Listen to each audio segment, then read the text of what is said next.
I didn't argue when my twins demanded my inheritance early. I just played the audio they forgot existed.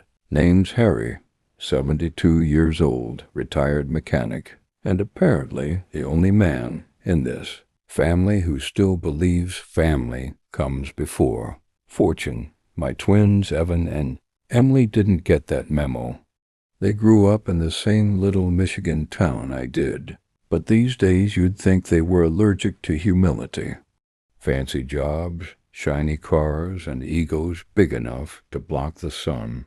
Never thought I'd see the day my own kids would treat me like an ATM. That's still breathing. It all boiled over last summer at our family reunion. We'd rented out the same lakeside lodge we'd been going to for 30 years. I made my famous smoked ribs. Emily brought one of those gluten-free salads no one touched, and everything was rolling along fine until dessert. Evan stood up, clinked his glass, and said, "Dad, we've been talking.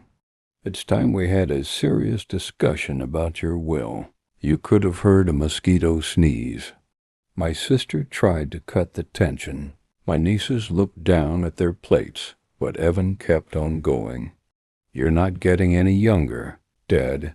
It's not fair that Emily and I have to wait until you're gone to get what's coming to us." Emily, always the one to sweeten the poison, chimed in. "We both have kids in private school, mortgages. It would just make things easier for everyone if you split it now." Then she smirked. "Unless you plan on leaving it all to your perfect little niece. Like Mom used to joke, that one stung." Using my late wife's memory like a crowbar to pry open my wallet. I took a slow sip of coffee to keep my hands from shaking. "Your mother and I worked for that money. It's meant to take care of this family, not turn it into a contest." Evan shrugged. "Then pick, Dad, me or her. We all know you've got a favorite." The air in the room went heavy. My grandkids sat frozen watching their parents bully me for my own money. I just nodded, set my cup down, and walked out without saying another word. Next morning, I called up my lawyer, Linda. She's been handling my affairs since the 80s sharp, as a tack and twice as mean when she needs to be.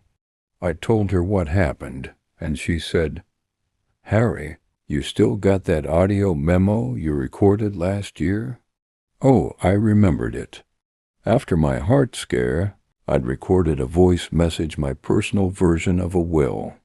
I wanted something real from the heart in case the paperwork didn't say enough. Linda chuckled.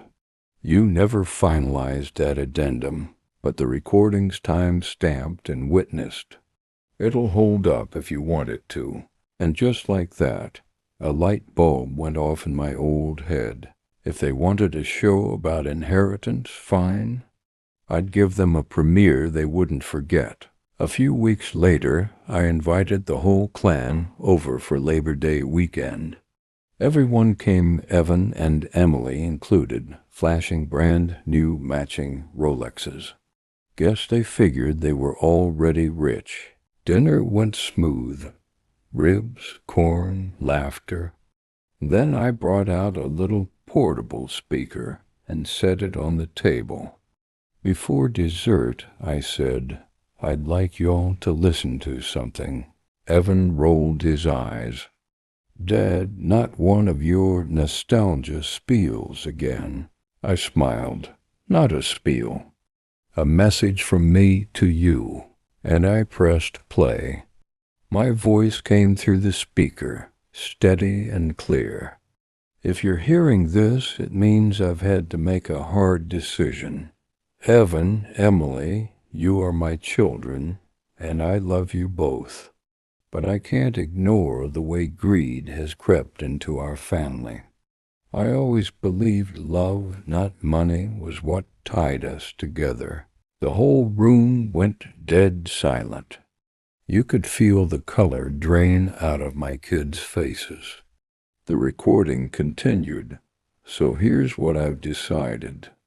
The lake property, the trust, every last cent, none of it will go to you until you prove you still understand generosity.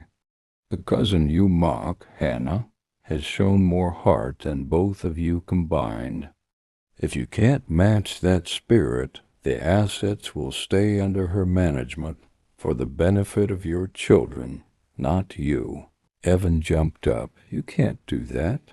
That's not legal. Linda, who I'd invited for ribs, raised her glass.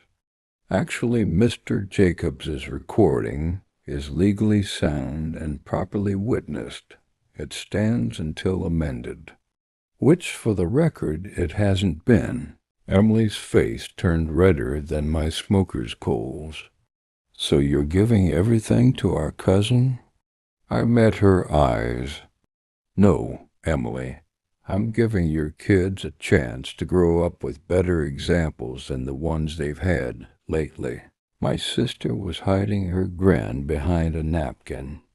Hannah started crying, sweet girl, didn't even know she'd been named.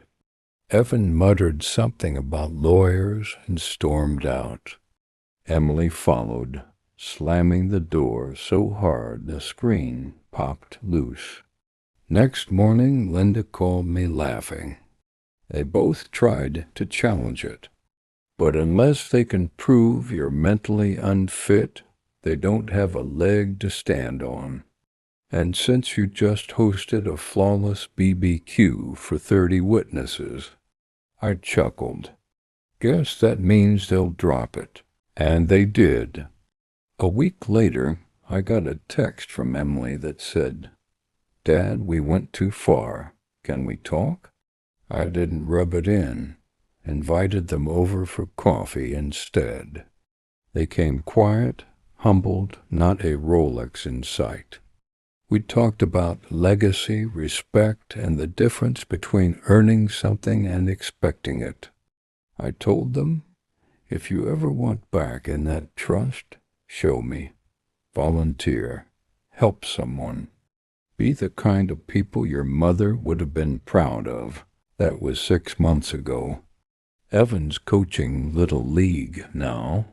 Emily's been helping at the local food bank with Hannah. I haven't changed the will yet, but I'm watching. Because sometimes the only way to remind your kids what family means is to make them hear it straight from your own mouth. And that's how I didn't argue when my twins demanded my inheritance early. I just played the audio they forgot existed.